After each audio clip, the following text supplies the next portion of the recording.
السلام علیکم ورحمۃ اللہ. وعلیکم السلام ورحمۃ اللہ. پہلے اسلام کی آواز نہیں آئی تھی. یہ حال ہے آپ کا. اچھا کیا کہتی ہیں ہانیہ سعد؟ تلاوت کر دو. یہ السلام علیکم. ناصرات ہے کہ لجنہ ہے؟ میں ناصرات پیارے حضور. لجنہ ناصرات دونوں ہیں؟ جی پیارے حضور. اچھا چلو پھر. السلام علیکم ورحمۃ اللہ وبرکاتہ. وعلیکم السلام. اعوذ باللہ من الشیطان الرجیم. بسم اللہ الرحمن الرحیم. یا ایہا الذین آمنوا اطیعوا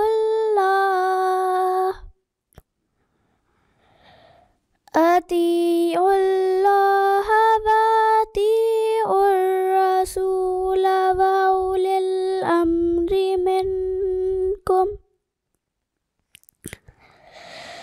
فإن تنازعتم فی شیء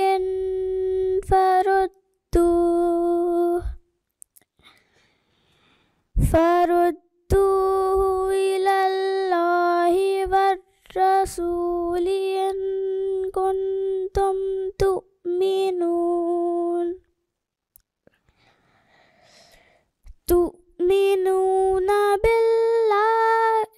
باللہ والیوم الآخر ذالک خیر وأحسن تأویلا. جزاک اللہ. جزاک اللہ. ہاں جی ترجمہ رمیزہ فیضی. السلام علیکم پیارے حضور. وعلیکم السلام. اردو ترجمہ بیان فرمودہ حضرت خلیفۃ المسیح رابع رحمہ اللہ تعالی. میں اللہ کی پناہ چاہتی ہوں دھتکارے ہوئے شیطان سے. اللہ کے نام کے ساتھ جو بے انتہا رحم کرنے والا، بن مانگے دینے والا اور بار بار رحم کرنے والا ہے. اے وہ لوگو جو ایمان لائے ہو، اللہ کی اطاعت کرو اور رسول کی اطاعت کرو اور اپنے حکام کی بھی. اور اگر تم کسی معاملے میں اختلاف کرو تو ایسے معاملے اللہ اور رسول کی طرف لوٹا دیا کرو. اگر تم اللہ پر اور یوم آخر پر ایمان لانے والے ہو، یہ بہت بہتر ہے اور انجام کے لحاظ سے بہت اچھا ہے. جزاک اللہ. جزاک اللہ. ہاں جی لیزا ملک صاحب حدیث صاحبہ. السلام علیکم ورحمۃ اللہ وبرکاتہ پیارے حضور. وعلیکم السلام. حدیث. اللہم صلی علی محمد وعلی آل محمد کما صلیت علی ابراہیم وعلی آل ابراہیم انک حمید مجید. اللہم بارک علی محمد وعلی آل محمد کما بارکت علی ابراہیم وعلی آل ابراہیم انک حمید مجید. عن ابی ہریرہ رضی اللہ تعالیٰ عنہ قال قال رسول اللہ صلی اللہ علیہ وسلم من اطاعنی فقد اطاع اللہ ومن عصانی فقد عصى اللہ ومن يطع الامیر فقد اطاعنی ومن یعص الامیر فقد عصانی. جزاک اللہ. جزاک اللہ. اچھا یہ تزین محمود ترجمہ کر دو.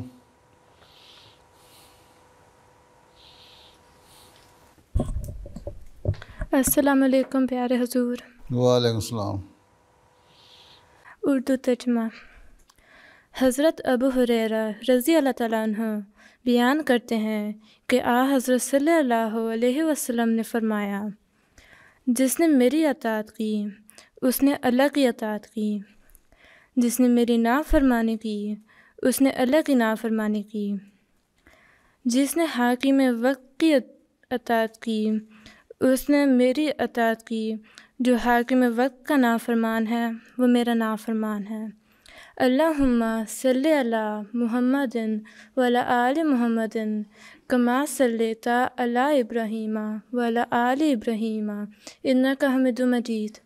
اللہم بارک علی محمد وعلی آل محمد کما بارکت علی ابراہیم وعلی آل ابراہیم انک حمید مجید۔ جزاک اللہ۔ اچھا، انیزہ سیدہ اقتباس حضرت مسیح علیہ السلام۔ السلام علیکم ورحمۃ اللہ وبرکاتہ۔ پیارے حضور، اعوذ باللہ من الشیطان الرجیم، بسم اللہ الرحمن الرحیم۔ حضور، نبوت کے بعد قیام خلافت کے سلسلے میں حضرت مسیح موعود علیہ الصلاۃ والسلام کا ایک اقتباس پیش کرتی ہوں۔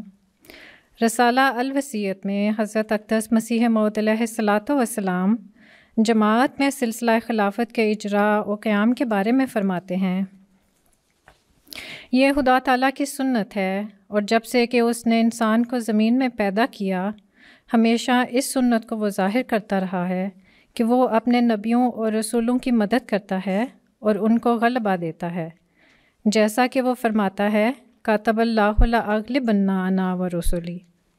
اور غلبہ سے مراد یہ ہے کہ جیسا کہ رسولوں اور نبیوں کا یہ منشا ہوتا ہے کہ خدا کی حجت زمین پر پوری ہو جائے اور اس کا مقابلہ کوئی نہ کر سکے، اسی طرح خدا تعالیٰ قوی نشانوں کے ساتھ ان کی سچائی ظاہر کر دیتا ہے، اور جس راست بازی کو وہ دنیا میں پھیلانا چاہتے ہیں اس کی تہم ریزی انہی کے ہاتھ سے کر دیتا ہے، لیکن اس کی پوری تکمیل ان کے ہاتھ سے نہیں کرتا، بلکہ ایسے وقت میں ان کو وفات دے کر جو بظاہر ایک ناکامی کا خوف اپنے ساتھ رکھتا ہے، مخالفوں کو ہنسی اور ٹھٹھے اور طعن اور تشنیع کا موقع دے دیتا ہے، اور جب وہ ہنسی ٹھٹھا کر چکتے ہیں تو پھر ایک دوسرا ہاتھ اپنی قدرت کا دکھاتا ہے اور ایسے اسباب پیدا کر دیتا ہے جن کے ذریعے سے وہ مقاصد جو کسی قدر ناتمام رہ گئے تھے اپنے کمال کو پہنچتے ہیں۔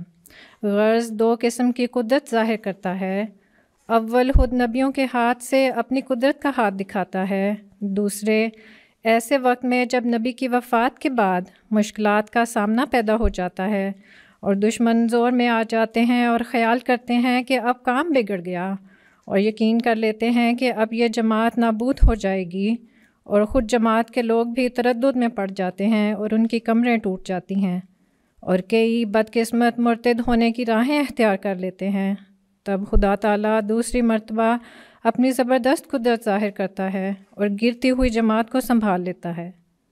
بس جو اخیر تک صبر کرتا ہے خدا تعالیٰ کے اس معجزہ کو دیکھتا ہے، جیسا کہ حضرت ابو بکر صدیق رضی اللہ تعالیٰ عنہ کے وقت میں ہوا، جبکہ حضرت صلی اللہ علیہ وآلہ وسلم کی موت ایک بے وقت موت سمجھی گئی اور بادیہ نشین نادان مرتد ہو گئے، اور صحابہ رضوان اللہ علیہم بیمار غم کے دیوانہ کی طرح ہو گئے۔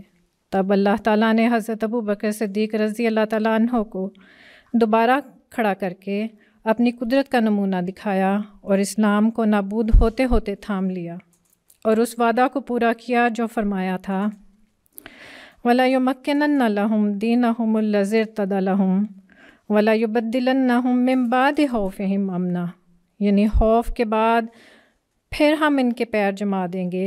ایسا ہی حضرت موسیٰ علیہ السلام کے وقت میں ہوا، جبکہ حضرت موسیٰ مصر اور کنعان کی راہ میں پہلے اس سے جو بنی اسرائیل کو وعدہ کے موافق منزل مقصود تک پہنچاویں فوت ہو گئے، اور بنی اسرائیل میں اس بے وقت موت کے صدمہ سے اور حضرت موسیٰ کی ناگہانی جدائی سے 40 دن روتے رہے۔ ایسا ہی حضرت عیسیٰ علیہ السلام کے ساتھ معاملہ ہوا، اور صلیب کے واقعہ کے وقت تمام حواری تتر بتر ہو گئے، اور ایک ان میں سے مرتد بھی ہو گیا۔ سو اے عزیزو، جب تک کہ قدیم سے سنت اللہ یہی ہے کہ خدا تعالیٰ دو قدرتیں دکھلاتا ہے تا مخالفوں کی دو جھوٹی خوشیوں کو پامال کر کے دکھلاوے، سو اب ممکن نہیں ہے کہ خدا تعالیٰ اپنی قدیم سنت کو ترک کر دے، اس لیے تم میری اس بات سے جو میں نے تمہارے پاس بیان کی غمگین مت ہو اور تمہارے دل پریشان نہ ہو جائیں، کیونکہ تمہارے لیے دوسری قدرت کا بھی دیکھنا ضروری ہے اور اس کا آنا تمہارے لیے بہتر ہے، کیونکہ وہ دائمی ہے جس کا سلسلہ قیامت تک منقطع نہیں ہوگا، اور وہ دوسری قدرت نہیں آ سکتی جب تک میں نہ جاؤں، لیکن میں جب جاؤں گا تو پھر خدا اس دوسری قدرت کو تمہارے لیے بھیج دے گا جو ہمیشہ تمہارے ساتھ رہے گی، جیسا کہ خدا کا براہین احمدیہ میں وعدہ ہے، اور وہ وعدہ میری ذات کی نسبت نہیں ہے بلکہ تمہاری نسبت وعدہ ہے۔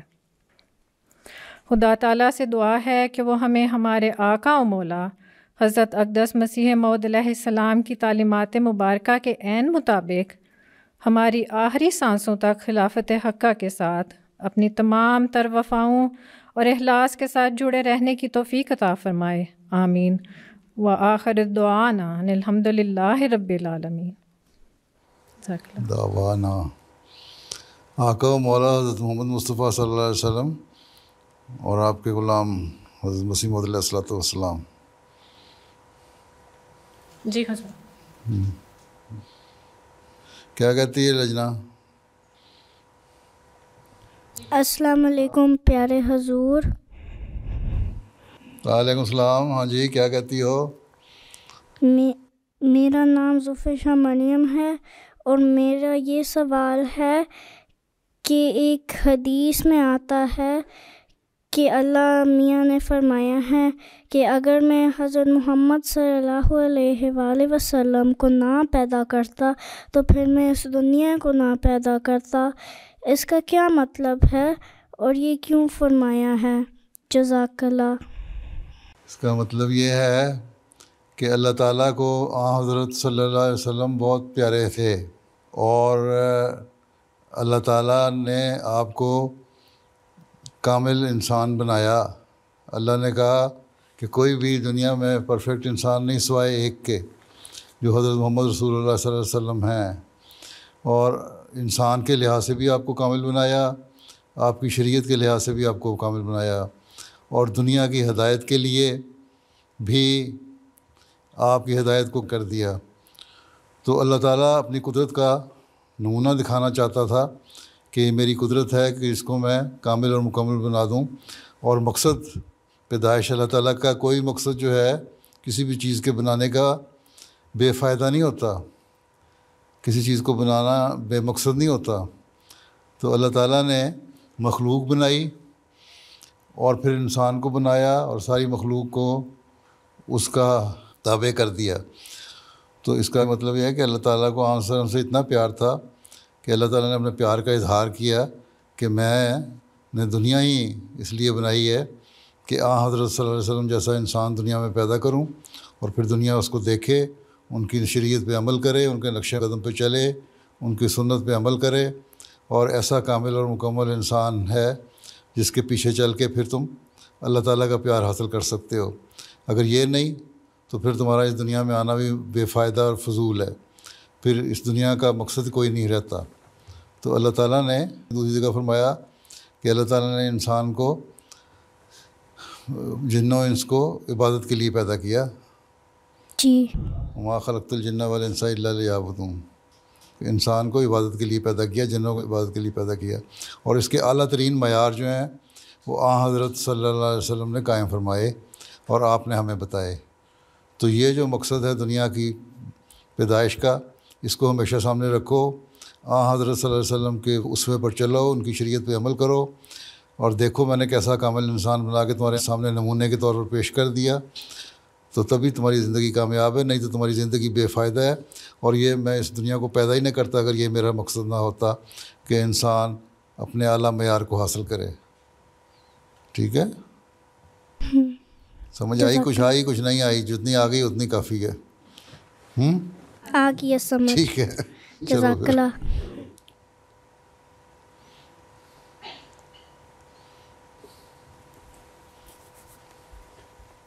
السلام علیکم پیارے حضور۔ علیہ السلام۔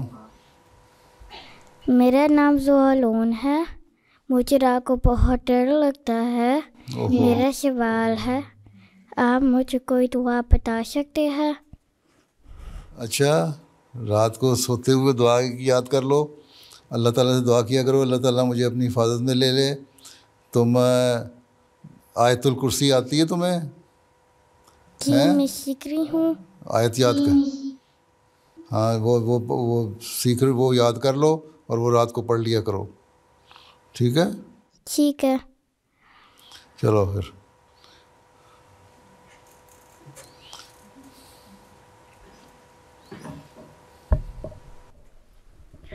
السلام علیکم ورحمۃ اللہ وبرکاتہ. پیارے حضور. وعلیکم السلام. پیارے حضور, میرا نام مدیحہ سہیل ہے. پیارے حضور, میرا سوال یہ ہے کہ قرآن مجید میں سورۃ طارق پارہ نمبر 30 کی ابتدائی 3 آیات میں اللہ تعالیٰ فرماتا ہے, ترجمہ, کہ میں آسمان کو اور صبح کے ستارے کو شہادت کے طور پر پیش کرتا ہوں. اگلی آیت میں اللہ تعالیٰ فرماتا ہے, ترجمہ, کہ کس چیز نے تجھے علم دیا ہے کہ صبح کا ستارہ کیا ہے؟ پھر فرماتا ہے, ترجمہ, وہ ستارہ ہے جو بہت چمکتا ہے. پیارے حضور, یہ صبح کا ستارہ کیا ہے؟ کیا یہ حقیقی نور ہے جو آسمان میں ظاہر ہوتا ہے اور اللہ تعالیٰ اپنے نیک بندوں کو مشکل حالات میں تسلی دینے کے لیے دکھاتا ہے؟ اور کیا ہم یہ کہہ سکتے ہیں کہ یہ حضرت مسیح موعود علیہ الصلاۃ والسلام کے ظہور کے نشانات میں سے ایک نشان ہے؟ جزاک اللہ. ہماری تفسیروں میں اس کا جواب مل جاتا ہے. ایک تو وہی بات ہے, اللہ تعالیٰ اپنے پیاروں کو حفاظت کے لیے انتظام رکھتا ہے, ٹھیک ہے, اور سب سے زیادہ حفاظت کا جو انتظام ہے وہ حضرت صلی اللہ علیہ وسلم کے لیے کیا اللہ تعالیٰ نے, ٹھیک ہے.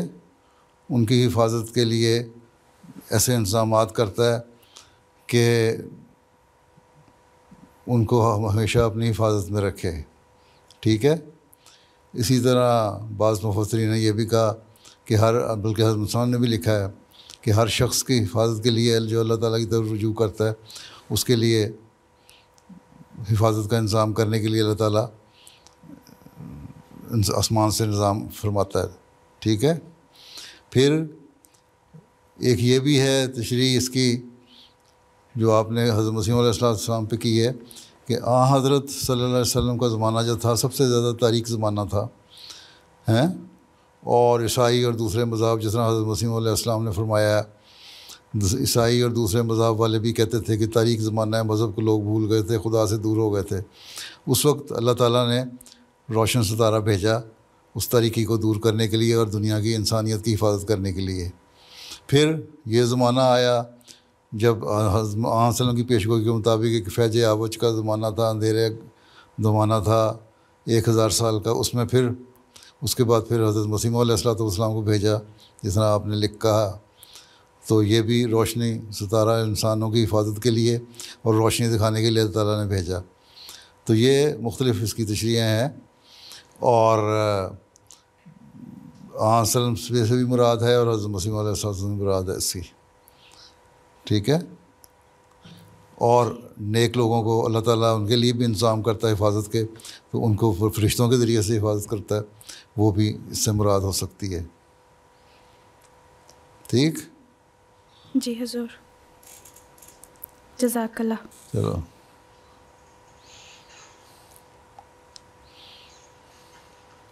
السلام علیکم ورحمۃ اللہ وبرکاتہ. وعلیکم السلام. حضور, میرا نام شمائلہ منیر احمد ہے.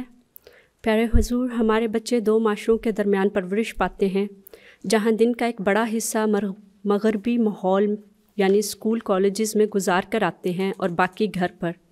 دیکھا گیا ہے کہ اکثر اوقات نوجوانی میں کچھ بچے آئیڈینٹی کی پرابلمس کا شکار ہو جاتے ہیں. پیارے حضور, میرا سوال یہ ہے کہ ماں باپ کس طرح بچپن سے اپنے بچوں کی تربیت کریں کہ وہ ان کمپلیکسز میں نہ پڑیں. جزاک اللہ. آپ کے بچے جاتے ہیں 5-6 سال کی عمر میں, بعض جگہ 6-7 سال کی عمر میں, تو 5 سال سے لے کے 7 سال تک کی عمر تک تو وہ آپ کے پاس رہتے ہیں, ٹھیک ہے. اس وقت آپ ان کو بچہ سمجھ کے کہتے ہیں کوئی نہیں بس کھیلتے رہو. اس وقت ان کو چھوٹی چھوٹی نیکی کی باتیں سکھایا کریں، ان کو دعائیں سکھایا کریں، ان کو بتایا کریں۔ بعض ماں باپ ایسے ہیں جو قرآن شریف تو ختم کروا لیتے ہیں 4 سال کی عمر میں، 5 سال کی عمر میں بچے کو، پھر کہتے ہیں آمین کروا دو، ہمارے بچے نے 5 سال کی عمر میں قرآن کریم ختم کر لیا، لیکن اس کو باقی دین کی باتیں نہیں سکھاتے، ان کو پتہ ہی نہیں لگتا ہے قرآن ہم نے پڑھ لیا تو اس میں ہے کیا۔ تو یہ چھوٹی چھوٹی باتیں بچوں کے ذہنوں میں ڈالنی چاہیے۔ بچہ تو نیکی کی باتیں سیکھتا ہے، اس لیے اسلام میں حکم ہے کہ جب بچہ پیدا ہو تو اس کے دائیں کان میں اذان دو، بائیں کان میں تکبیر کو۔ اس وقت تو عقل نہیں رکھتا، لیکن اس کے باوجود اس پہ اللہ کا اور رسول کا نام ڈالا جاتا ہے، خدا تعالیٰ کی وحدانیت کی تعلیم اس کے کانوں میں ڈالی جاتی ہے، ٹھیک ہے نا۔ اس کے بعد اب کہتی ہیں جی ہمارے اسکول میں بچے جاتے ہیں، وہاں سے متاثر ہوتے ہیں، بالکل ٹھیک ہے، اسکول میں جاتے ہیں، لیکن میں نے تو حساب لگایا ان مغربی ممالک میں سال کے 365 دنوں میں سے 180 سے 190 دن اسکول کے ہوتے ہیں اور 180 دن ان کے چھٹیاں کے ہوتے ہیں۔ اب آدھا سال جو ہے وہ بچے آپ کے پاس رہتے ہیں، اس وقت آپ کیا کہتی ہیں؟ ان کو کہتی ہیں اچھا سیر کرو، میرا دماغ نہ کھاؤ۔ ماں اپنے اگر کہیں کام کر رہی ہے کوئی تو اپنے کاموں پہ چلی جاتی ہے، باپ اپنے کاموں پہ چلا جاتا ہے، بچے کھیل رہے ہوتے ہیں، ٹی وی کے اوپر بیٹھ جاتے ہیں۔ تو وہی اثر وہ جو 180 دن اسکول سے سیکھتے ہیں نا، وہ بقایا 180 دن گھر میں بیٹھ کے گیمز کے اوپر پلے کرتے ہوئے، انٹرنیٹ پہ پلے کرتے ہوئے، ٹی وی پہ دیکھتے ہوئے، اور وہ پھر کوئی نیکی کی بات ان کو نہیں پڑ رہی ہوتی۔ تو اس میں بھی پلان ایسا بنائیں کہ بچوں کو وہ دن جو ہیں کم از کم 180 دن میں سے 90 دن ہی آپ ان کو دے دیں دین کی تعلیم سکھانے کے، تو 1/3 حصہ تو آ جائے گا نا کم از کم دین کی تعلیم سکھانے کا۔ ان کو بتائیں کہ دین کی اہمیت کیا ہے، ہم کون ہیں، ہم احمدی مسلمان ہیں، اسلام کیا چیز ہے، اللہ تعالیٰ ہم سے کیا چاہتا ہے۔ اور جو اسکول میں پڑھتے ہیں آج کل مثلاً جینڈر کی تعلیم دی جاتی ہے یا اور قسم کی باتیں کہتے ہیں، تو ان کو بتائیں تم اسکول میں تو یہ باتیں سیکھتے ہو، لیکن اللہ تعالیٰ نے جس نے ہمیں پیدا کیا اس کو ہمارا سب کچھ پتہ تھا، اور اس نے ہمیں بتایا کہ تم لوگ صحیح تک کس طرح رہ سکتے ہو۔ یہ جو باتیں ہیں یہ آزادی نہیں ہے، بلکہ آزادی یہ ہے کہ اللہ تعالیٰ نے جو باتیں کہی ہیں ان کو ہم مانیں، اس سے تعلق پیدا کریں اور دین کو سیکھیں۔ تو ایک محنت ہے، جتنی محنت اسکول والے کرتے ہیں آزادیاں دینے کے لیے، اتنی محنت پھر گھر والے ماں اور باپ بھی کریں، ٹھیک ہے۔ ماں کا اصل کام تو بچوں کی تربیت کرنا ہے نا۔ اگر سنبھال لیں، اس کا مطلب اگلی نسل آپ نے سنبھال لی، سوائے اس کے کوئی ماں ڈاکٹر ہے یا ٹیچر ہے اور پروفیشن میں جاتی ہے تو 5-6 گھنٹے 8 گھنٹے کی ڈیوٹی دے کے واپس آتی ہے، تو پھر اپنے بچوں کو وقت بھی دے۔ جو دوسری مجبوری کی خاطر کوئی نوکری کر رہی ہے تو اور بات ہے، نہیں تو اس کو ایسی اسٹیج میں جب بچوں کی تربیت کا مسئلہ ہو تو اپنے نوکری کو قربانی کرنی چاہیے، ٹھیک ہے۔ اسی طرح باپوں کو بھی ویکینڈ جو ہے بجائے ادھر ادھر گزارنے کے، کام سے واپس آتے ہیں تو اگر وقت ہے ان کے پاس تو 1-2 گھنٹے بچوں کے پاس بیٹھیں دیں، مائیں بھی دیں۔ تو یہ جو دونوں کی ماں باپ کی مشترکہ کوشش ہوگی، اس سے بچے پھر اس ماحول میں سیکھنے کے باوجود بھی ان کے کانوں میں دین کی باتیں بھی پڑتی رہیں گی۔ ماں باپ کو دیکھیں گے نمازیں پڑھ رہے ہیں، قرآن پڑھ رہے ہیں، دعائیں کر رہے ہیں، دین کی باتیں کر رہے ہیں، تو وہ عملی نمونہ بھی سامنے آ جائے گا۔ تو اگر بڑوں کا عملی نمونہ نہیں آئے گا تو بچوں نے کیا سیکھنا ہے؟ اگر بچوں کو آپ نے اسکول میں کھلی چھٹی دے دی اور یہاں بھی اگر کھلی چھٹی دے دیں گے تو اس کا کیا نتیجہ نکلے گا؟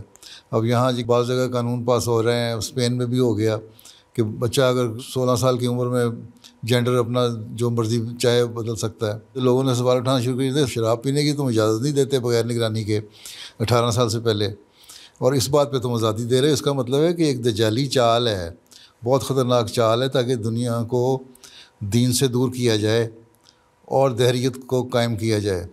یہ دہریت کا ایجنڈا ہے جو کام کر رہا ہے، دجال کا ایجنڈا ہے جو کام کر رہا ہے۔ عیسائیت کو لوگ بھول چکے ہیں، مذہب کو لوگ بھول چکے ہیں، ان طرف تو جاتا نہیں۔ ابھی تک جو اعداد و شمار آتے ہیں، جو اسٹیٹسٹکس آتی ہے، اس کے مطابق یہی ہے کہ ابھی تک مذہب پہ عمل کرنے والے صرف مسلمان ہی زیادہ ہیں۔ بلکہ پچھلے دنوں میں تو ایک بندہ جو دہریہ تھا، اس نے لکھا ہے کہ میں مذہب کے خلاف تو ہوں، لیکن یہ مجھے پتہ لگ گیا ہے کہ اگر مذہب کوئی ہے تو اسلام ہی ہے، کیونکہ عیسائیت تو اپنا سب کچھ چھوڑ بیٹھی ہے۔ تو اگر ہم بھی اسی رو میں بہہ گئے اور بچوں کو نہ سکھایا اور اپنے آپ کو صحیح نہ کیا اور اپنی خود تربیت نہ کی اور اپنے نمونے بچوں کے سامنے قائم نہ کیے تو ہمارے بچے بھی اسی رو میں بہ جائیں گے، پھر اسلام کو بھی کچھ نہیں سمجھیں گے۔ تو یہ تو ہمیں اللہ کا شکر ادا کرنا چاہیے کہ ایک زندہ مذہب ہمارے پاس ہے، اس کی تعلیم ہمارے پاس ہے، اور اس کی تعلیم جو ہے وہ ہر عقل کی بات ہمیں بتاتی ہے، موجودہ زمانے کے لحاظ سے ہمیں ایڈجسٹ کرنا بھی سکھاتی ہے۔ تو پھر بھی اگر ہم اس پہ عمل نہ کریں تو یہ ہماری بدقسمتی ہوگی اور ہم اپنے بچوں کو ضائع کرنے والے ہوں گے۔ اس لیے یہ ساری چیزیں ماں باپ دونوں کو مل بیٹھ کے سوچنی چاہیے اور پلان کرنا چاہیے۔ اور میں وقتاً فوقتاً اس پہ بتاتا بھی رہتا ہوں مختلف وقتوں میں، اس کو سنا کریں، دیکھا کریں۔ پہلے خلفاء نے بتائی ہیں باتیں، ان کو بھی دیکھیں اور سنیں۔ تو یہ چیزیں جو غور سے سیکھنے والی ہوتی ہیں، ہر خطبے کو اگر غور سے سنیں اس میں سبق ہوتی ہیں باتیں۔ MTA کے بعد پروگرام آتے ہیں، اس میں بعض باتیں سبق آموز ہوتی ہیں۔ تو یہ ساری چیزیں دیکھا کریں، اور پھر اصل چیز یہی ہے آپ کا اپنا عمل۔ خود عمل نہیں ہے تو بچوں نے کیا سیکھنا ہے؟ یہ صرف بہانہ ہے۔ جو اسکول میں رہتے ہیں 180 دن آپ کے پاس رہتے ہیں 365 دنوں میں سے، ٹھیک؟ چلو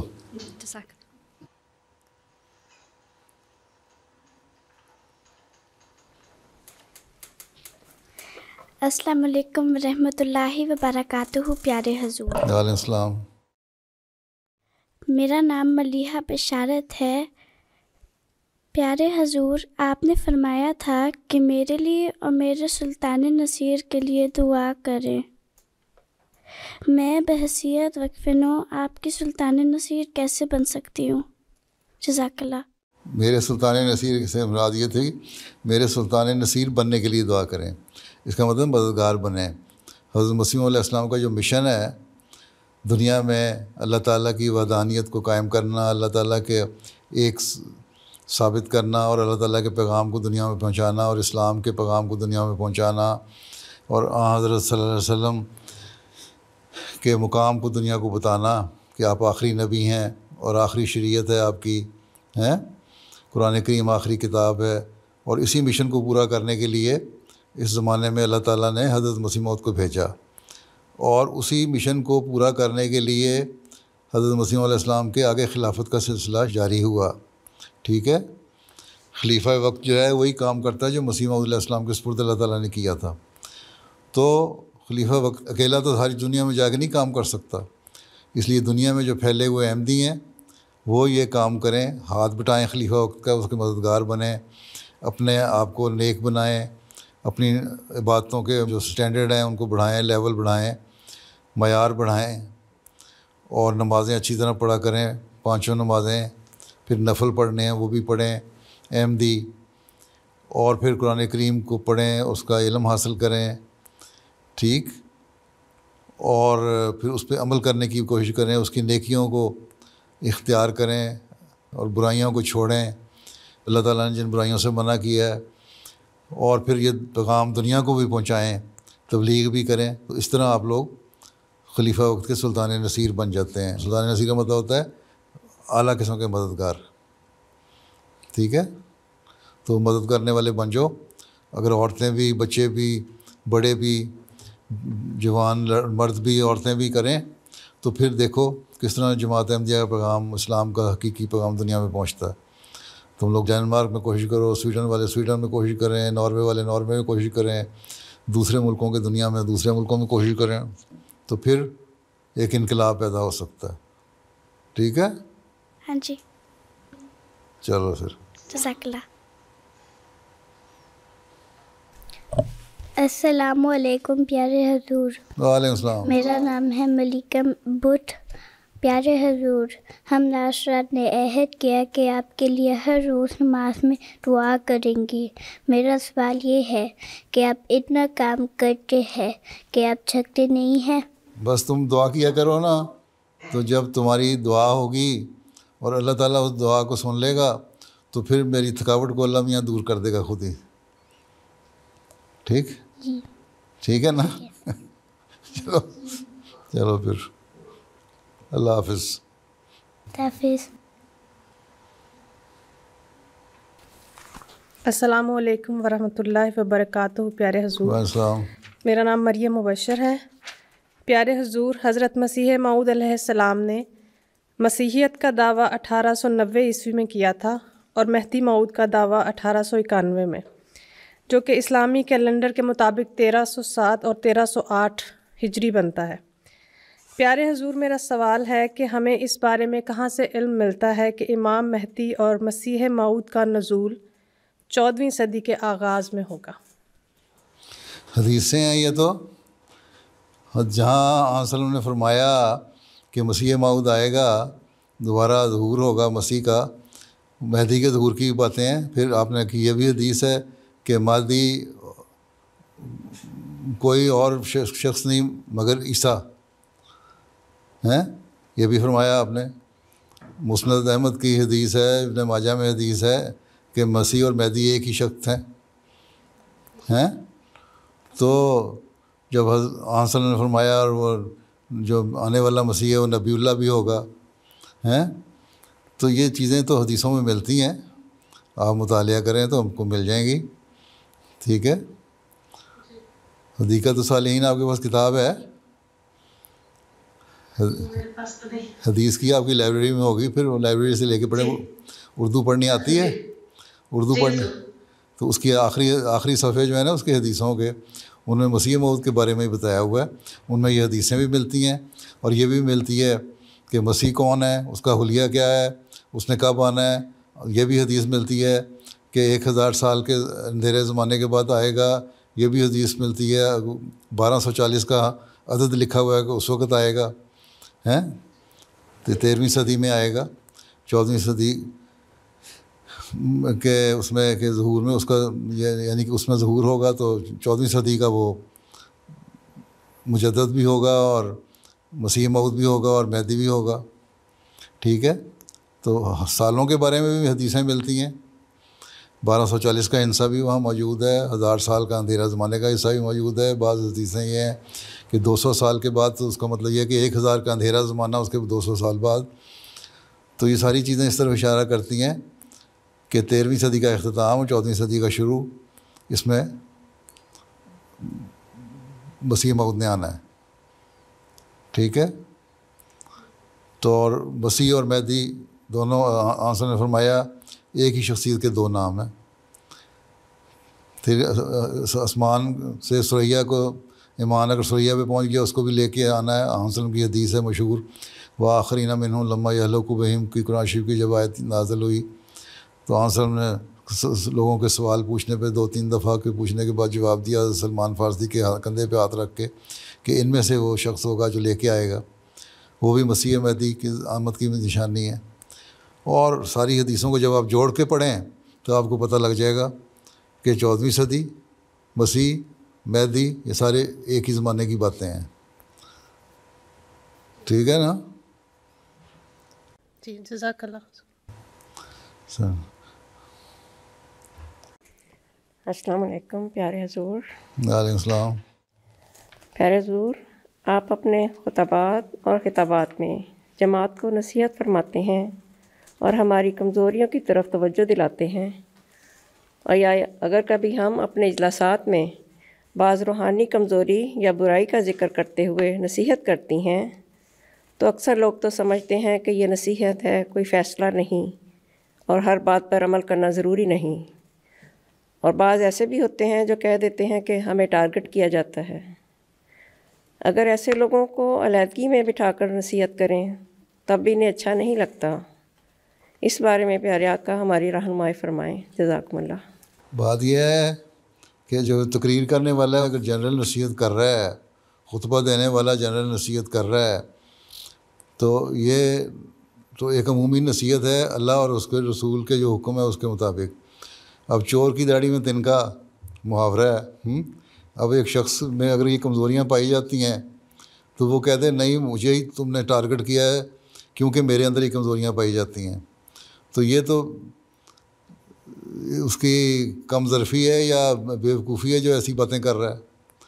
حالانکہ نصیحت مجموعی طور پہ کی جا رہی ہے، اور اگر اس میں ہیں کمزوریاں تو اس سے تو سبق سیکھنا چاہیے، اس کو اللہ کا شکر ادا کرنا چاہیے اور اس بندے کا شکر ادا کرنا چاہیے کہ اس نے مجھے اس طرح توجہ دلائی تاکہ میں صحیح احمدی مسلمان بن جاؤں۔ کئی لوگ مجھے خط لکھتے ہیں کہ آپ خطبات جب دے رہے ہوتے ہیں بہت ساری باتیں ایسی ہوتی ہیں، بعض دفعہ تاریخی باتوں میں ہی بعض باتیں ایسی آ جاتی ہیں، لگتا ہے کہ آپ ہمارے متعلق بات کر رہے ہیں اور ہماری اصلاح کی کوشش کر رہے ہیں، اور اپنے آپ کو ہم جائزہ لیتے ہیں اور پھر شرم آتی ہے، اپنی اصلاح کی کوشش ہم کرتے ہیں. تو ایسے بھی ہیں جو سبق لینے کی کوشش کرتے ہیں، لیکن جو ڈھیٹ لوگ ہیں اثر ہی جن پہ ہونا کسی بات کا اور دوسروں پہ الزام انہوں نے دیتے رہنا، ان پہ جو مرضی آپ کہہ لیں ان پہ اثر ہی نہیں ہوگا. ان کے لیے پھر دعا ہی کر سکتے ہیں کہ اللہ تعالیٰ ان کو عقل اور سمجھ دے اور ان کو یہ سمجھنے کی توفیق دے کہ وہ حقیقی احمدی بن جائیں. اگر تقویٰ سے کام لیتے ہوئے نصیحت کرنے والا، تقریر کرنے والا، یا اگر مرد کوئی ہے یا امام ہے یا مربی ہے، خطبہ دینے والا خطبے میں باتیں کر رہا ہے، تو وہ پہلے تو دعا کر کے جائے کہ اللہ تعالیٰ میری زبان میں تاثیر رکھ دے کہ میں جو بھی کہوں اس پہ لوگوں کو عمل کرنے کی توفیق ملے اور اس کو غور سے سن سکیں اور اس کا دل پہ اثر ہو. اور پھر بعد میں بھی دعا کرے کہ اللہ تعالیٰ ان کے دلوں پر ان باتوں کا اثر ڈالے اور ہم ایک نیک جماعت بن جائیں، وہ جماعت بن جائیں جو حضرت مسیح علیہ السلام ہمیں بنانا چاہتے تھے. اب حضرت مسیح علیہ السلام نے بے شمار جگہ پہ لکھا ہے، بعض اس زمانے میں بھی باتیں ہو جاتی تھیں، آپ نے بڑی ناراضگی کا اظہار فرمایا. تو یہ کہنا یہ نصیحت ہے. اب نماز قرآن شریف کا حکم ہے. اب لوگ کہتے ہیں کہ جی یہ تو نصیحت کی تھی، یہ ضروری تو نہیں کہ ہم نماز پڑھیں. اللہ تعالیٰ تو کہتا ہے میں نے پیدا ہی انسان کو عبادت کے لیے کیا ہے. اب عبادت کی طرف توجہ دلاؤ تو کہہ دیتے ہیں کہ یہ تو ہمارا اپنا ذاتی معاملہ ہے. اگر اتنا ہی ذاتی معاملہ ہے انسان کا نمازیں پڑھنا یا نہ پڑھنا، تو حضرت صلی اللہ علیہ وسلم نے یہ کیوں فرمایا کہ میرا دل چاہتا ہے جو عشاء کی نماز پہ نہیں آتے ان کے گھر کو جا کے آگ لگا دوں؟ یہ کوئی مقصد ہے نا. نہیں تو آپ تو رحمت للعالمین ہیں، آپ تو نہیں کہہ سکتے ہیں، آپ تو ہر ایک کے لیے رحمت و شفقت ہے کہ جو نمازیں نہیں پڑھتا اس کو سزا دوں. تو یہ چیزیں بتاتی ہیں کہ انسان کو نصیحت کرنا ضروری ہے، اور جن کو نصیحت کی جاتی ہے ان کو بھی ذاتیات پہ نہیں آ جانا چاہیے، بلکہ ان پہ غور کرنا چاہیے، اس کو سمجھنا چاہیے. اور اگر کسی سے اچھے تعلقات ہیں یا پھر اچھے تعلقات بنانے چاہیے عہدیداروں کو بھی، لجنہ کے عہدیداروں کو بھی اور مرد عہدیداروں کو بھی، پھر ان سے ذاتی تعلق پیدا کریں، پھر ان کے گھروں میں جا کے ان کو سمجھائیں کہ ہمارا مقصد کیا ہے. ہم نے حضرت مسیح علیہ السلام کی بیعت کی ہے اس زمانے میں اس لیے کہ اسلام کی حقیقی تعلیم کو اپنے اوپر بھی لاگو کریں اور دنیا میں بھی رائج کریں. اس کے لیے یہی ہے کہ جو کوشش ہے وہ تو ہم نے کرنی ہے. کسی پہ اچھا اثر پڑتا ہے یا نہیں پڑتا ہے اس کی اگر نیت نیک ہے، اللہ تعالیٰ سے دعا بھی مانگیں کہ اللہ میری نیت تو نیک ہے. اگر کسی کے دل میں کوئی غلط قسم کا خیال آتا ہے اس نصیحت کو سن کے، تو اللہ تعالیٰ مجھے بھی معاف فرمائے، اس کو بھی معاف فرمائے اور اس کو عمل کرنے کی توفیق دے اور مجھے بھی عمل کرنے کی توفیق دے ان باتوں پہ. تو یہی ہم کر سکتے ہیں. باقی چھوٹے موٹے شکوے تو بعضوں کو ہوتے ہی ہیں، اس لیے ڈرنے کی ضرورت نہیں ہے. جنہوں نے عہدیدار جو ہیں لجنہ کی، وہ بھی اپنے نیک نیتی سے نصیحت کریں، کام کریں، اور مرد بھی نیک نیتی سے نصیحت کریں اور کام کریں. تو انشاءاللہ تعالیٰ کم از کم اگلی نسل تو بہتر ہو ہی جائے گی. اول تو آپ لوگ خود بھی ہو جائیں گے بہتر سارے. ٹھیک ہے، اللہ کرے کہ ہو جائیں، اور میرا خیال ہے کافی حد تک ہو بھی گئے ہیں. چلو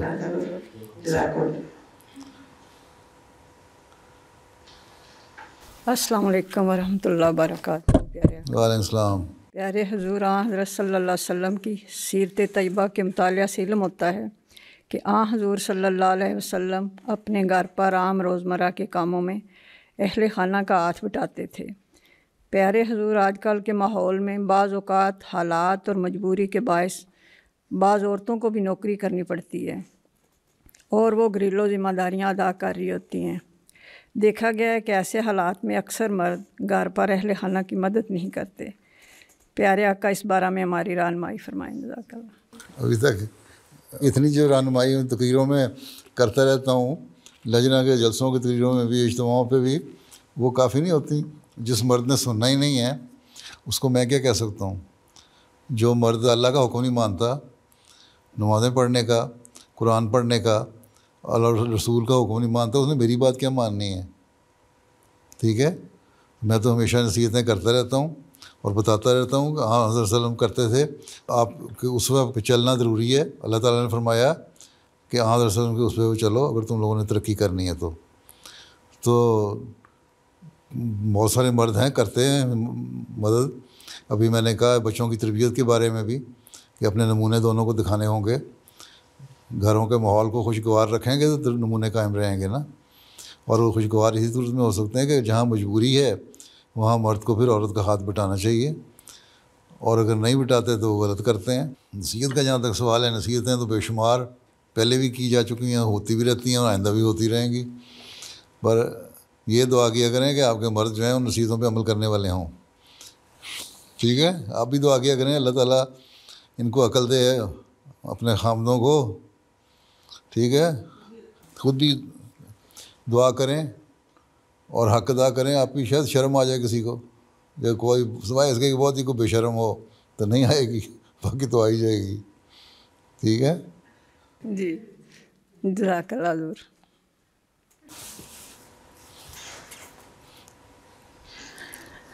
السلام علیکم ورحمۃ اللہ وبرکاتہ. پیارے حضور, میرا سوال ہے کہ جو ہم کس طرح لجنہ مائلہ ڈنمارک کو 5 وقتہ نمازوں اور روزانہ تلاوت قرآن پاک اور خدمت دین و خدمت خلق کی طرف توجہ دلائیں کہ کامیابی کی شرح 100% ہو جائے.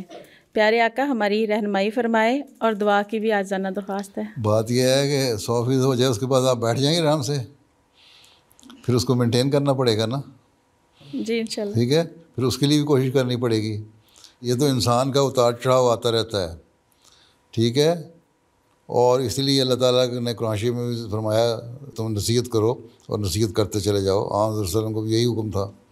ٹھیک ہے, سارے مسلمان یا صحابہ آپ صلی اللہ علیہ وسلم کے زمانے میں بھی ایک معیار کے تو نہیں تھے, ان کی کمزوریاں بھی ہوتی تھیں, لیکن پھر بھی ان کے معیار بہت بلند تھے ہمارے لحاظ سے. تو اور قرآن شریف نے جو حکم دے دیے وہ اس لیے دیے نا کہ کمزوریاں اور اتار چڑھاؤ آتے رہیں گے.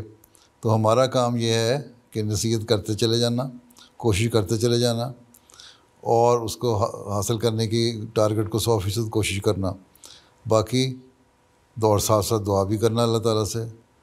تو 100% اگر شرح نہیں بھی ہے, کم از کم نمازیں پڑھنے والے تو 100% ہونے چاہیے. تو کم از کم معیار ہے نا مسلمان کا.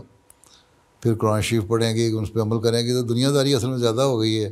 ہم گھر آ کے کہتے ہیں جی ریلیکس کرنا ہے, تو 2 گھنٹے بیٹھ کے ٹی وی کے ڈرامے دیکھتے رہتے ہیں, یا اور ٹی وی کے پروگرام دیکھیں گے, یا انٹرنیٹ پہ بیٹھ کے فضول قسم کی باتیں دیکھتے رہتے ہیں. مرد بھی ہمارے گھر آ کے اگر وہ چاہیں تو آدھا پونا گھنٹہ بھی اگر دینی علم حاصل کرنے کی کوشش کریں تو وہ ان کے بھی کام آئے گا, ان کی اولاد کے بھی کام آئے گا, اور ان کے اخلاق بھی بہتر ہوں گے. اور جو پہلی خاتون نے سوال کیا تھا کہ گھر کے کام نہیں کرتے, ان کی طرف بھی توجہ پیدا ہو جائے گی, کہ نیکی کی طرف توجہ پیدا ہوگی.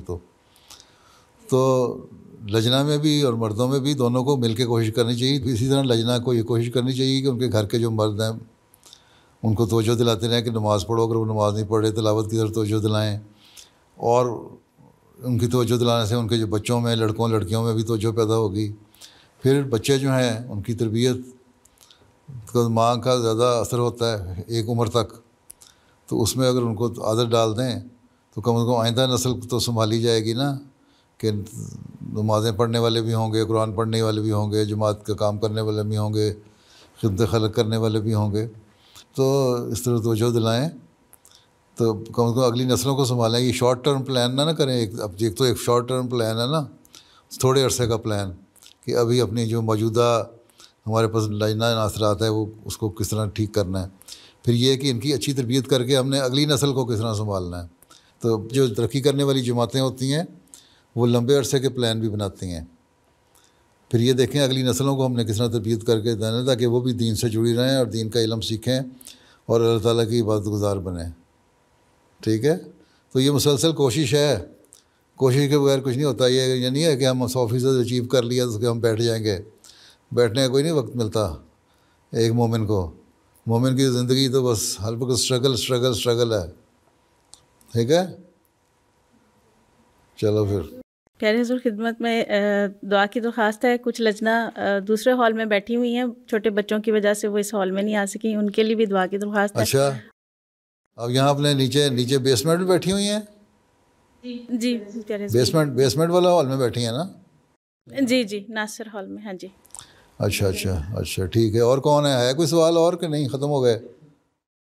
نہیں حضور ہیں ابھی سوال. چلو پھر 5-7 منٹ ہیں، جو کر لیں جو کرنا ہے. السلام علیکم ورحمۃ اللہ وبرکاتہ. پیارے حضور. وعلیکم السلام. پیارے حضور، یہ سوال کچھ بچیوں کا ہے جو میں آپ کے سامنے پیش کر رہی ہوں. اچھا، کیوں بچیوں کو بولنا نہیں آتا؟ کیونکہ حضور سوال ایک نہیں ہے، اس میں کافی سوالات ہیں، تو ہم نے ایک سوال بنا دیا. اچھا، اس کا ایک سوال بنا دیا. کمال ہے، بڑا خلاصہ بناتی ہیں آپ. اچھا. اور حضور سوال یہ ہے کہ ایک تو مناسب رشتے ملنے بہت مشکل ہیں، اور اگر رشتہ مل جاتا ہے تو بعد میں بہت سے مسائل ہو رہے ہیں. اگر ساسوں کو بہو پسند نہیں آتی تو وہ اپنے بیٹوں پر دباؤ ڈالتی ہیں کہ انہیں چھوڑ دو، اور اکثر کہا جاتا ہے کہ بیوی تو دوبارہ مل سکتی ہے مگر والدین اور بہن بھائی نہیں. پیارے حضور، آپ رہنمائی فرمائیں کہ عائلی زندگی میں سسرال کا کیا کردار ہونا چاہیے، بہوؤں کے فرائض کس حد تک ہیں، اور بہوؤں پر سسرال کی خدمت فرض ہے. اچھا، اتنی جگہ میں جو کہہ چکا ہوں باتیں ہیں، اس پہ تو آپ عمل نہیں کرتے، تو آج میری بات چند ایک لجنہ سن لے گی، اس پہ کون سا عمل ہو جائے گا؟ ابھی پچھلے جمعے ہی میں نے کسی نے کہا تھا، تو میں نے کہا تھا لڑکا لڑکی کو جب وہ بیاہ دیتے ہیں اپنے، تو پھر ماں باپ کو دخل اندازی نہیں کرنی چاہیے، ان کو عقل کرنی چاہیے.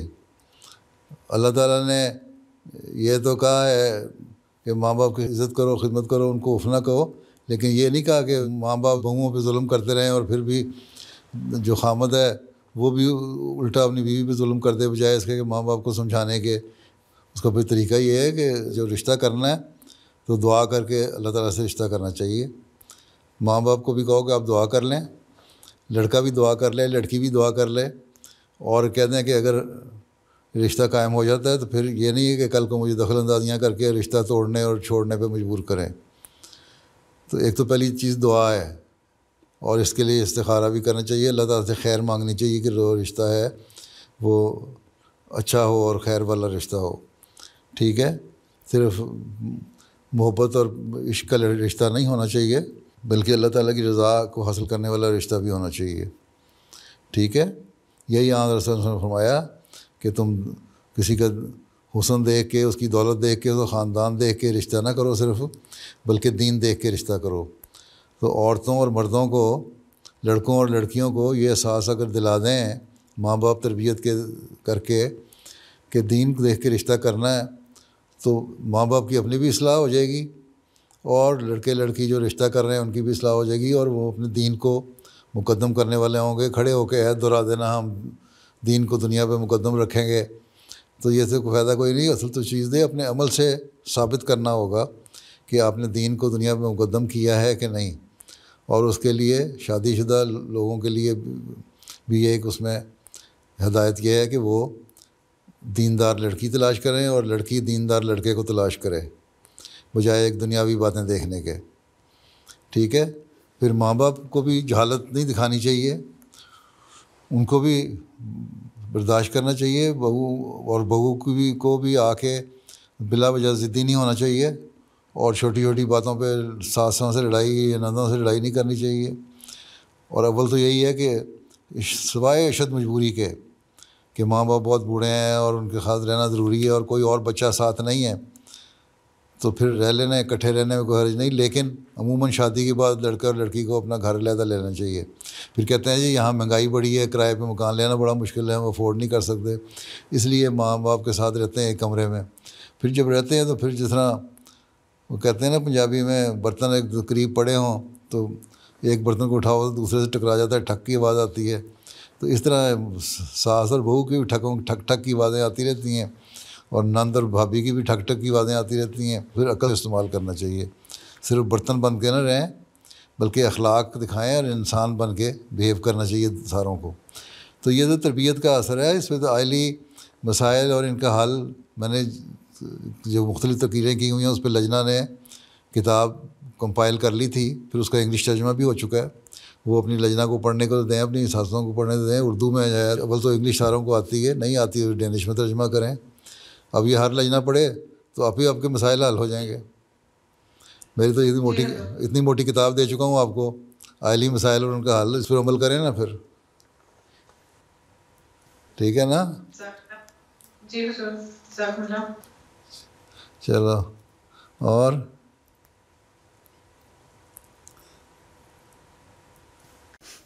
السلام علیکم ورحمۃ اللہ وبرکاتہ۔ وعلیکم السلام ورحمۃ اللہ۔ ہاں جی، کیا فرماتی ہیں؟ پیارے حضور، میرا سوال ہے کہ لجنہ اپنی مینٹل اور فزیکل ہیلتھ کی بہتری کے لیے کیا کر سکتی ہیں اور اپنے گھر والوں کو کس طرح موٹیویٹ کر سکتی ہیں؟ جزاک اللہ۔ کس طرح کر سکتی ہیں؟ آپ نے کس طرح کیا ہے؟ جی حضور، کوشش کرتی ہوں، لیکن حضور اس کے بارے میں رہنمائی فرمائیں۔ صبح اٹھا کریں ہیں، اگر ہمت ہے، آج کل تو لمبے دن ہوتے ہیں، لمبی راتیں ہوتی ہیں، اس لیے نفل بھی پڑھے جا سکتے ہیں، نفل پڑھیں، پھر تھوڑی ایکسرسائز کریں ہیں فریش ہوا میں، اور پھر نماز فجر کی پڑھیں، قرآن شریف پڑھیں، ٹھیک ہے؟ اس سے علم بھی بڑھے گا اور آپ کی فزیکل ہیلتھ بھی بہتر ہو جائے گی۔ اور پھر اگر جن کو جو جا سکتی ہیں باہر سیر کرنے، ان کو سیر پہ بھی جانا چاہیے، تھوڑی سی واک کرنی چاہیے کھلی ہوا میں، اور اگر کہیں عورتوں کے جم ہے تو جم میں بھی جا کے تھوڑی سی ایکسرسائز کرنی چاہیے۔ اسی طرح یا لجنہ کا اپنا انتظام ہونا چاہیے مسجد میں، کہ تاکہ چھوٹی موٹی گیم کھیلنے کو پروگرام ہونے چاہیے، تاکہ تفریح پروگرام بھی ہو جائیں لجنہ ناصرات کے، تو تفریح بھی ہو جائے گی، تو مینٹل ہیلتھ کے لیے بھی مددگار ہو جائے گی۔ باقی اللہ تعالیٰ سے تعلق قائم کریں، اللہ تعالیٰ کے حکموں پر چلیں، تو اس سے روحانی طور پہ بھی ترقی ہوگی۔ اور اپنے خامدوں کے زیادہ لڑائی جھگڑے نہ کیا کرو، اور جن کے اچھے خامد ہیں ان کو، بیویوں کو ویسے ہی ان کو ان کی عزت کرنی چاہیے۔ اور اگر خامد کہیں غصے میں آتا ہے تو خاموش ہو جاؤ، جس طرح حضرت اماں جان نے نصیحت کی تھی کہ خامد غصے میں ہو تو تم خاموش ہو جاؤ، نہیں تو تم سارا دن تمہارا موڈ خراب رہے گا اور اس کا اثر بچوں پہ بھی پڑے گا، ٹھیک ہے؟ اور پھر کبھی جب نرم دل ہوا وہ خامد کا، اس کو سمجھاؤ کہ فلاں وقت میں تم نے غلط بات کی تھی۔ تو اس طرح گھر کے ماحول کو بھی خوشگوار بنانے کی کوشش کرنی چاہیے، عورت کو بھی مرد کو بھی۔ تو یہی چیزیں ہیں، اور یہ بھی، اور پھر اسی طرح بچوں پہ بھی اثر ہوتا ہے اس کا، ان کو بھی دیکھیں، اور بچوں کو بھی صرف سارا دن کھلی چھٹی نہ دے دیں کہ وہ ویڈیو گیم کھیلتے رہیں یا انٹرنیٹ پہ گیم کھیلتے رہیں ہیں، بلکہ باہر جا کے کچھ تفریح کھیل بھی کریں۔ اسکول سے آنے کے بعد ہوم ورک کر کے، وقت ہے اگر، اب آئندہ دن بڑے ہوتے جائیں گے تو وقت زیادہ ہوتا جائے گا، کو آؤٹ ڈور گیم بھی کھیلا کریں تاکہ تفریح بھی ہوا کرے، تو اس سے بچوں کی صحت بھی اچھی رہے گی اور گھر کا ماحول بھی اچھا رہے گا، ٹھیک ہے؟ جی جزاک اللہ پیارے حضور۔ اور باقی یہ لجنہ جو ہے وہ انٹریکٹیو پروگرام بنا سکتی ہے، آپس میں لجنہ بیٹھے ڈسکس کرے کس طرح ہم اپنے گھروں کو، ماحول کو بہتر کر سکتے ہیں، بغیر اگر ہمت ہے تو پھر آپس میں ایکسچینج اپنے ویوز کر سکتے ہیں کہ ہمارے ماحول کا کس طرح ہم بہتر کر سکتے ہیں، ہم نے کس طرح بہتر کیا، تو ایک دوسرے سے ایکسچینج کریں گے اپنے آئیڈیاز کو، تو دوسرے بھی اس سے فائدہ اٹھا لیں گے، ٹھیک ہے؟ ہاں جی، آپ کیا کہتی ہیں؟ آخری سوال، وقت تو ختم ہو گیا، لیکن چلیں اب آخری سوال کر لیں۔ حضور، آپ سے کلاسز میں حاضری بڑھانے کے لیے نصیحت اور دعا کی درخواست کرنی تھی۔ اچھا، اس کے علاوہ دوسری بات یہ تھی، سوال تھا کہ عورتوں کی جیسے خواہش ہوتی ہے کہ جب وہ مسجد یا کسی پروگرام یا کسی شادی پر جائیں تو میک اپ کر کے جائیں، جبکہ یہاں پر چہرے پر نقاب لگانا منع ہے، تو اس سلسلے میں ہماری رہنمائی فرما دیں، جزاک اللہ۔ کہاں حکومتی طور پہ منع ہے؟ تو پھر مسجد میں ضرور آنا ہے میک اپ کر کے، نہ جائیں میک اپ کر کے، جہاں جب وہاں فنکشن میں پہنچ گئے چھوٹا سا شیشہ لے جائیں ساتھ، وہاں جا کے لپسٹک لگا لیں۔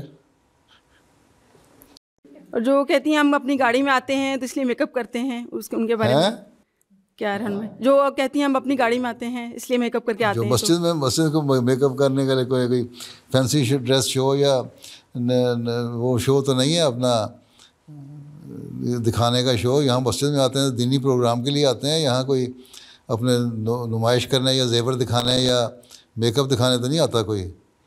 اگر یہ روح پیدا کر لیں کہ دین کی خاطر ہم جا رہے ہیں اور دینی علم سیکھنے کے لیے جا رہے ہیں، تو پھر وہ باقی باتوں کی طرف توجہ نہیں رہے گی. ٹھیک ہے، تو جتنا میکسیمم پردہ کر سکتے ہیں وہ کر لیں. اور کوئی نہیں، آج کل ماسک کا بہانہ بنا ہوا ہے، ماسک پہن کے آ جائے کریں. حضور باہر سب آج کل ختم ہو گئے، ماسک کوئی پہنتا نہیں ہے، پہنو تو پوچھتے ہیں پھر کیوں پہنا ہے. اسے کہو ہمیں ابھی خطرہ ہے کووڈ سے، اس لیے ہم نے پہنا ہوا ہے. صحیح. ابھی سال تو اس طرح گزار لینا، پھر اگلا سال دیکھیں گے کس طرح ہوتا ہے. ٹھیک ہے، چلو پھر اللہ حافظ ہو. السلام علیکم ورحمۃ اللہ.